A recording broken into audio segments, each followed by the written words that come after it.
What's going on, everybody? Welcome back to another episode of Limitless Mind, Behind the Brand, Closet Cast. Still don't have the name down for it.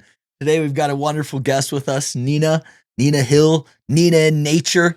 Nina in action. Nina in action. Come on now. If you guys don't already know, Nina's a wicked talented photographer, videographer, editor, creative extraordinaire. And she was one of my first roommates out here, her and her boyfriend, Jason. So Nina, kind of give a little intro about yourself, kind of what you're into, what do you do? Well, I do photography and then I do like marketing. I kind of do a lot of everything, do editing.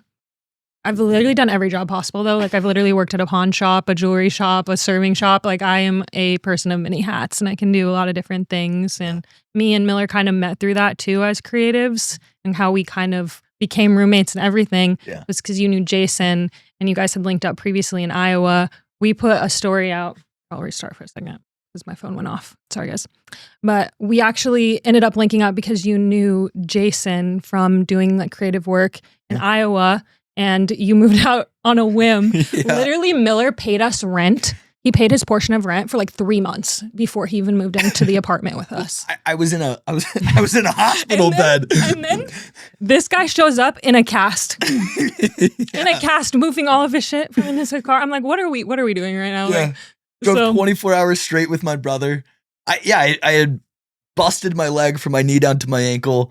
I was in the hospital bed, saw you guys put the post up. I had been needing and wanting to move out to Los Angeles super bad. You guys put the post up. I'd been looking at a bunch of other places. I was like, this is the only logical one. This makes the most sense. There's a relationship here. Let me just do it. And kind of blew through most of my savings before even getting out there just by doing that. It paid off though. Look at us today. Look at us today. Here we are. Yeah. We're grown now. That was so many, like how long ago was that now even? 5 years ago or so. It's like 5 or 6. Yeah. Oh my God. We ended up being roommates for probably like 5 or 6 months before me and Jason dipped out from COVID. But during that time, we were actually locked down for a little while together. Remember when we'd do those creative photo shoots in the house? Yeah. We were locked down literally. We'd put eyeliner on. Yeah. Also, you'd show us your magic tricks. I'd show a lot of magic tricks. You need to do a magic trick on here on your next episode. Next one, we might bring a magic trick in. I'm waiting for that. You got it. Yeah. We had some I feel like you showing up in the cast was like the perfect set for how chaotic we were and like just crazy and young and just being reckless and doing crazy stuff. And then now it's crazy to see us too, like still being friends, like see how much we've both grown and like become adults as well. It is kind of wild to really look at it and think about it, you know, that, when we first moved in, it was like, what was it, 4 a.m. or something like that when I arrived, and I'm crutching up the stairs. Our apartment was like you had to do like 2 or 3 flights. In the crutches. I'm crutching up the stairs. I knock on the door. Jason opens the door. Wait, you're still the cast? Yeah, hello. Oh my God, no. The time too, like we had been living together for maybe a week. And you went to the bank. We went to that bank in Santa Monica, and that car like kind of hit you. And you got out of the car with your crutches and everything. And the guy was like, you know what? Like, I will pay you or something. Like, he's like, let's not even go into the insurance of this, please. Oh, yeah. Oh my God, the Wells Fargo or something. The Wells Fargo in Santa Monica. Yeah. I've driven past that bank a few times over the last couple of years, and I'm always like, I got into an accident in there. It's like the main road when you're going to Venice. Yeah, so I see it all the time and think about that. That's so funny. Yeah, but I don't even know how that issue got resolved. I was kind of wondered too. I don't think I ever found that out. No. If you're watching this, like, what's up, guys? You need to pay our dude here. You hit his car. Yeah. And you had just gotten in a car accident. That's why your leg was broken, right? No, it was a skiing accident. Okay. But before that skiing accident, I was in a car accident, and they put me in a neck cast. Like, I'm accident prone. Miller needs to get a driver soon, I think. He needs to get a protected car. One day. Right? He's working on it. Yeah. But so that's kind of that's our origin story, right? That's kind of how we got to meet up. That's how we kind of got connected and did all this sort of stuff and began our journeys out here in Los Angeles and really exploring through the world of creative. Right. Nina, where are you originally from? So I'm from Marshalltown, Iowa, literally middle of nowhere. We have a dead mall that I don't even think is open anymore to the public. Yeah. There's YouTube videos about how dead mall it is. And we had a Walmart. That was basically it. 20,000 population probably when I was growing up. Maybe bigger now, but about 45 minutes from Des Moines, where Miller's from. So I kind of wanted to get out of Des Moines, or not, hold on. Marshalltown. Yeah. Wanted to get out of Marshalltown pretty quick. There wasn't a lot going on there. And I had already started my creative journey there. But even I didn't have a lot of models to shoot. You know, a lot of people are just working like normal jobs and stuff like that. So I had started branching out to shooting with people in Des Moines. And then I'm like, you know what? I need to like make the move there. So kind of Jason is the one that convinced me. He's like, you need to take photography on full time, like wasted potential if you don't. Yeah. Why are you doing these dead end jobs working at the pawn shops and the jewelry shops and all the other things that I did before? So I don't know. It was literally one day Jason was like, you should just move to Des Moines and quit your job. And I was driving down the road and I got to this McDonald's parking lot and I pulled over and I thought about it for like 2 minutes. And I called Jason. I was like, you know what? You're right. And then I literally moved in with Jason basically that day. And then I never went back to Marshall. Like I still haven't gone to the store that I was working at previously. So you never put your... No, which makes me fucked. I'm fucked for that. Like I'm so effed for that. No. I'm effed up for that. No. I'm not like that either, but it was just like a crazy thing. Like, no, it happened so fast. Yeah. It was just something in my head that day. Like something was like, you know what? Take the leap. And then I did. I've got one day I used to work at PacSun. Oh yeah. Love PacSun. Right. Yeah. I used to work at PacSun at Jordan Creek Mall in Des Moines. Love Jordan Creek Mall too. And probably a lot better than Marshalltown Mall. Nothing like the malls out here though. Topanga Mall. That's the best one. Yeah. But so I'm working at PacSun and it's like before Black Friday or whatever. I had already worked a whole shift and then I'm supposed to do the floor set where like you change over the floor, you put out all the new displays and stuff like that. And the next morning I also had finals. I was still in high school at the time and it was coming on like midnight and I hadn't eaten. I hadn't done like really anything. I worked through the break, all that sort of stuff. So I tell the guy, like my manager at the time, I was like, yo, I'm going to order Jimmy John's. And so I order a sandwich. It delivers. I grab the sandwich and I look at him and say, yeah, I'm going to, eat this in the back real quick and I'll come back out and help the floor set. And he's like, no, man, you're going to eat after the floor set. And I was like, no. Child labor laws? Yeah, that's what I'm thinking. I was like, no, I don't think I am. I think I'm going to eat now and then come back out and help for the floor set. And he goes, okay, well, if you eat now, don't even worry about coming out. You can just, you can leave and not come back. So I look at him, I said, okay. I grab my sandwich, unlock the glass door at the bottom and just leave. And that was that. And then 2 weeks later, I go get a job at Zoomies. And they're like right by each other. If you know Jordan Creek Mall, they're the same genre. They're right by each other and they're both rivals. Everybody at PacSun's they're literally across the way from each other, aren't they? There's like they're like kitty corner almost. They're on like this strip and PacSun's here and Zoomies here. They're right there though. Across the street's Buckle. Like you like hit them both at the same time. Yeah. You know what I mean? Like they're like in the same loop. Oh my God. Absolutely. So we both are effed. Yeah, I guess so. Okay. I guess so. But right. But early days, right? Ish. Yeah, no regrets. No regrets. That's right. Yeah. So Jason kind of inspired you to really put the pedal to the metal with a lot of the creative stuff. You get out to Des Moines. Tell me a little bit more about that. How did you guys end up going from Des Moines out to Los Angeles? What was that story like? So when I met Jason, I had been doing photography for maybe 6 months. Like I knew how to shoot a camera and manual. I was bad at framing. I was bad at storytelling. I was probably really also ass at editing, but was learning, doing my thing. I was doing a lot of self-portraits at the time. And so me and Jason kind of started taking on every gig we could. Like, we're like, oh, you want us to shoot your dog, pet, baby, kids, anything. We're like, we'll shoot whatever just to like, I feel like we were even doing like family shoots for me, like $150 at the start. We really we're just doing anything that we could to make it happen. And we saved up literally, this is crazy. We saved up $300.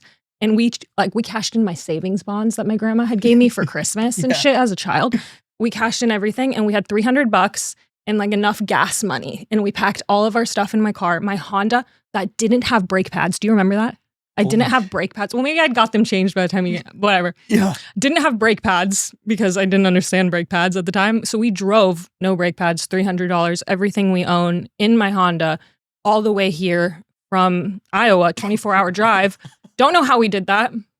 Probably needed an oil change too. I'm just going to throw that in there. I'd assume who knows what else was going on. Yeah. And then we got here and it was honestly a struggle at first. Like me and Jason did some couch surfing. We were super broke. $300 does not last long. So we were doing a lot of just trying to reach out to people, get kind of in the community. Jason was messaging people off Instagram since he had a decent following at the time. So he was kind of using his account to do that. I didn't have an account yet at this point. I was just focusing on modeling, mainly, and like helping Jason on his shoots. And we just kind of were here. We got a really good deal to link up at this apartment, which was an interesting, very interesting. Like I don't even know. We need to like powwow if that's even right to talk about on podcast. So we'll like. Oh no! Let it rip. Let it rip. Okay, like shit. So me and Jason were like basically. Couch surfing, homeless, no money. We were working for a backpack company. The owner of the backpack company reached out. It's like, hey, I got a friend. He's going to be moving to Egypt in 24 hours, basically. Do you want this apartment or not? Me and Jason did not have the money for this apartment, but we're like, yes, we do. We go get the keys from this guy. We scratch up every cent that we can. Like, we're hitting up everyone. Like, hey, can we just borrow $20 for this? Yep. Like, we have group funded this apartment together. And we roomed with another roommate for a little bit. And we just kind of made it happen like that. I don't even know how we did it. And then we were selling the backpacks kind of as a way to give back to Skunk for helping us. Yeah. Skunk name dropped. Oops, I guess. Love you though. You're great. Great company. So he ended up connecting us with that, getting us that. So I in turn was like, oh, I'm going to do some like sales work with you. He offered me a job to do that. I started going to all these smoke shops doing in-person sales. And then I met up with these people, Tobacco Trader, Marina Del Rey. They gave us a job where they were paying exactly enough that we owed in rent. So we were doing that gig. And at the time we were really into vapes. So we were like getting free vapes every day. Like they were like, hey, try this new flavor. So we were just loving that. And then when COVID happened though, they all had to close down. The vape shop had to close. We didn't have the money to stay. So then ended up going back to Iowa, staying there for 2 years, keeping up the photography stuff while we were there, like shooting out of state weddings, doing families. And then decided just last year to kind of make the leap back to LA. Yeah.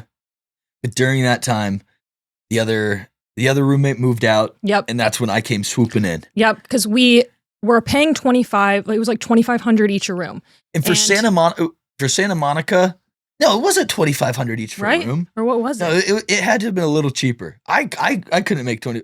I literally. Oh, maybe it was the deposit that I had to get. Like because it was like $5,000 for the deposit and thing. So I'm like, I don't remember. It's been like so fucking long ago. But I thought it was around $5,000 in total. And then we were splitting it by the room, or something. I don't know. Or maybe we were splitting it between 3 and that's why it was cheaper. I don't.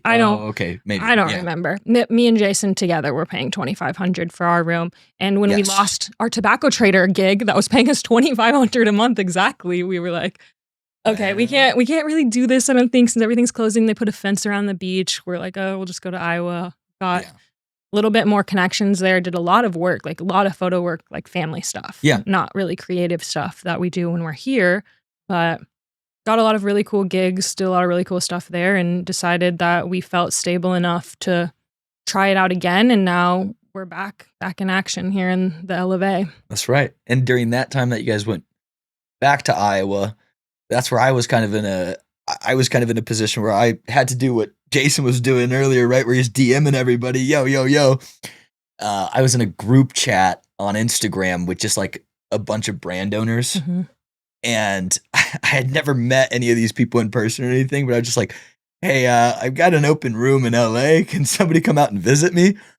And Steve, who I've mentioned a few times on this podcast, that runs Limitless with me, he's DM'd back, I'll get a flight. Something went wrong with his flight where like the return flight was canceled, or I don't necessarily know, but he ended up having to just get a one-way. He ends up getting a one-way out to Los Angeles. He's loving it. He's checking it all out. He's feeling it, right? He's like, I should take this room. And I was like, you should take this room. Take the room for please. Both of us. And so Steve ends up moving in. We ended up getting an internship that went south, as a lot of them kind of do out Yeah. here.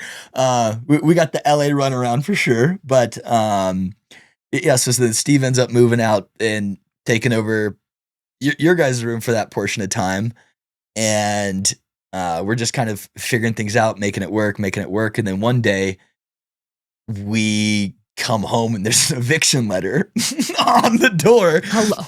Hello. Yeah. And this was heart of COVID. Yeah. Santa Monica plays by their own rules. They're not like technically a part of LA County or I don't necessarily know what it is. All of LA was doing the rent relief. The rent relief. Yeah. And Santa Monica wasn't. Right. And so the dudes that we've been Venmoing money to the whole time, they're just taking that money and not sending the rent in.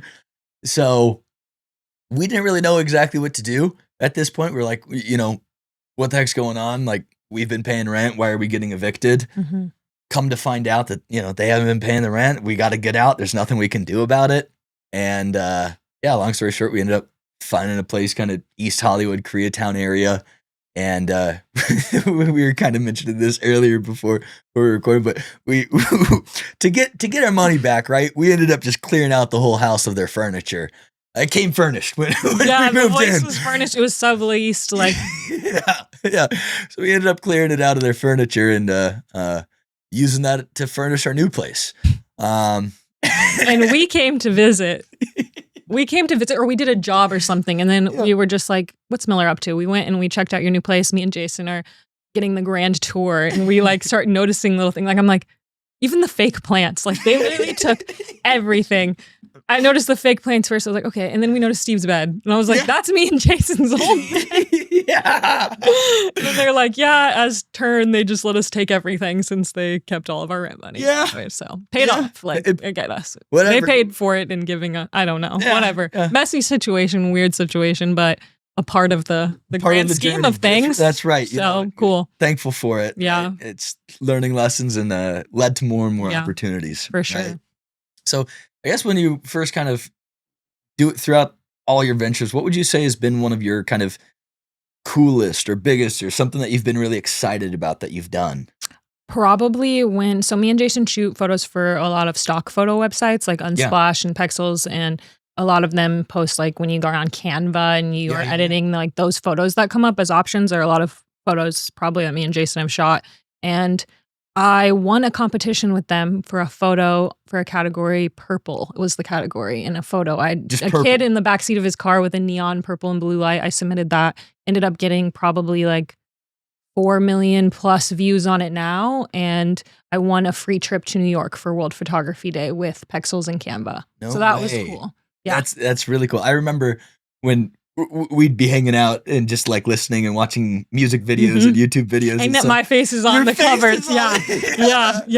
Yeah. Low key famous on stock photo websites.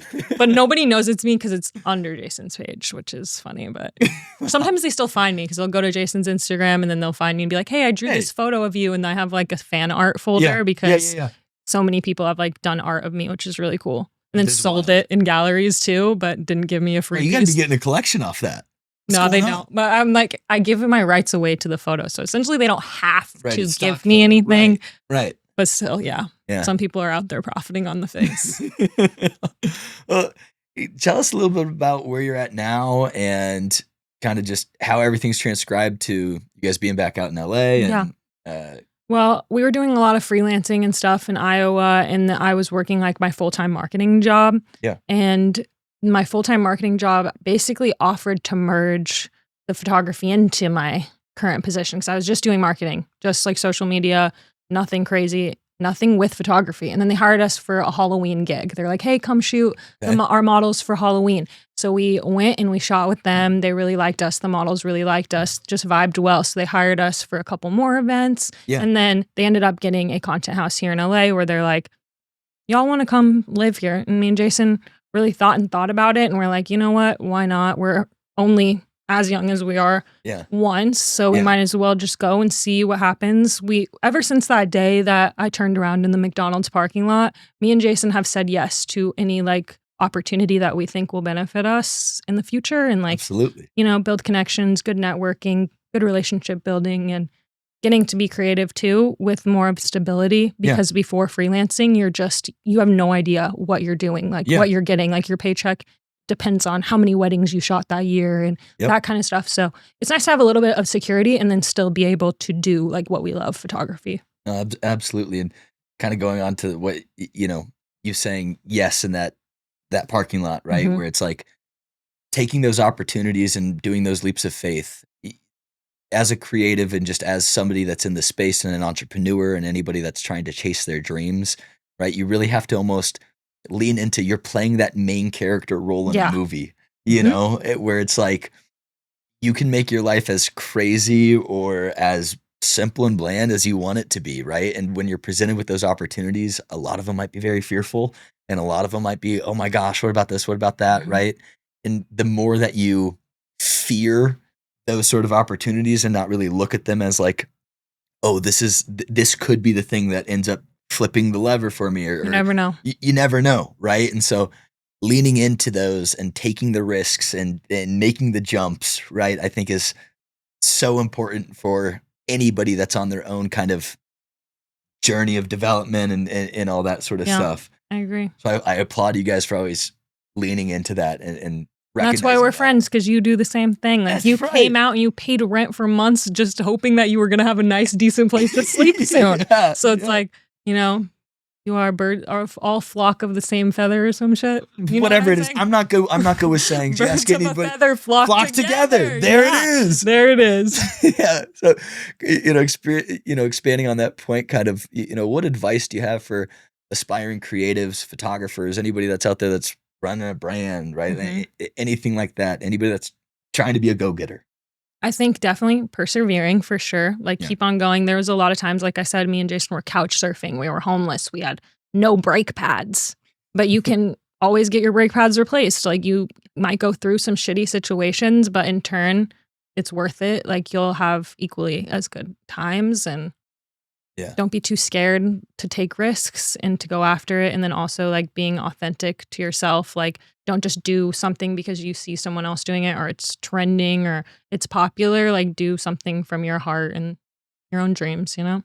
That's what I do. Like even with photography, like a lot of my favorite shoots I've done was actually me just drawing stick figures. Okay. Like I'll draw like a stick figure and I'll take a picture and send it to my friend and be like, hey, I think you'd be the good model for this if you see the vision. Literally, my friend Paxton, Alex, Gabrielle, they've all got stick figure drawings sent to them before. No way. Yeah, I'll find a collection of them and show you one day. But share them. Some of my favorite ones have been just drawn up. So some of the best creations are in your mind instead of online while you're scrolling. But you can always pull inspiration from movies and stuff. But steal like an artist. Yeah. Right. Steal like an artist. See it. Look at it. If you like it, it inspires you a little bit. Add your flair, add your twist, expand on it. No point in just like being something that everyone else is being. Absolutely. That's how you kind of break out too. Because I feel like, photography, there's a lot of photographers in the world, but to make yourself different and stuff, you have to really reach into what's authentic to you. So, yeah. I know one thing that kind of a lot of people that are similar to us and in a similar place is like the hustle versus work-life balance and all that sort of stuff. And I've got my thoughts on it and everything like that. And they're a little bit more obscure than what probably the classic things are. But how do you guys kind of work with that and manage that? Because I know like burnout and stuff. Yeah, burnout's one of them. I'll be transparent with you. I think burnout is an emotion. Yeah, me too. You're not your emotions, and you are what you are, and all that. What is your zodiac sign? I'm a Leo. That's why. Yeah. And that's why I'm the way I am, I think, because the Capricorns are like literally Google like Capricorn traits. It's all like hard worker, loves working, works a lot. So I'm like, it just comes naturally to me too, where I'm like, yeah, sometimes I get a little like sluggish or I'm like, oh, I'm not super inspired, but I feel like it never lasts long. Yeah. You overcome it if you keep on keeping on. Like I could just choose to be a slug for the rest of my life, or I could go out there. What's that going to do? Exactly. What benefit are you going to get from that? I get bored too. Like if I'm slugging, I'll like be a slug in my bed for one day. And then after that, I'm like, I have to go walk around. I need to go lay in the grass, like do anything that I can because I can't just stay put. Jason helps me be like that too with his ADHD. He's always Jason's off the wall. Let's party. So yeah. I love that. kind of where do you see yourself or where do you want to be in 5 to 10 years from where you're at today? I would like, I don't know, a lot. Like, I feel like it changes. It's hard. Yeah. I used to want to do van life stuff. Me and Jason were like, oh, let's Wow. get an RV, let's travel around, see. Yeah. We don't know where we want to settle really. I definitely don't see myself like living in LA for the rest of my life or Yeah, anything yeah, I like agree. that. So we always just were interested in traveling and seeing which spot we liked best. So maybe a lot more traveling. Yeah. We're definitely not going to settle anytime soon. We're going to keep being crazy and Of going course. everywhere. But eventually, I feel like for some reason I have this soul. I've never been to Oregon before, but something in I my was gonna say soul the tells me to Pacific go there. Northwest. Yeah. I was gonna say the Pacific Something Northwest. is there waiting for me for something. I'm like since I I was can a see it. kid. I That's can see it. crazy. Don't validate me right now. No, Don't validate my delusions. I'm just saying, I can see it. No, it makes sense. Kind of also Yeah. a lot of the style of shooting that you like. The moody stuff. The moody stuff. That's the land of the moody stuff. It's the yeah. I need to rings go there. all year I'm making round. it a bucket list for this year to go. I haven't been yet. I've been one time and it was literally for like a day. We were on tour with Action Bronson Cool. and there was a show stop in Portland. Or something? in Portland. The hotel that we stayed in, it was, you know how like a lot of times we'll go into a hotel and there's like water bottles and stuff like yeah. that waiting? Okay. This was not that type of hotel. We Okay, they're at the Motel 6. no. It was a nice hotel. Don't get me wrong. It was a nice hotel. But we arrive and like the walls on it are like chalkboards and you can Okay. like draw stuff and write stuff on it. And then you look on the nightstand and honestly, there was 2 condoms sitting on the nightstand. We look at each other. It was Brett and I in the. That kind of gives Portland It energy a gives little Portland bit. energy for From sure. what I've heard, that might make sense. Yeah. And there were 2 condoms sitting on there. Brett and I look at each other like, oh, I think I get the hotel that we're staying in. Okay. All right.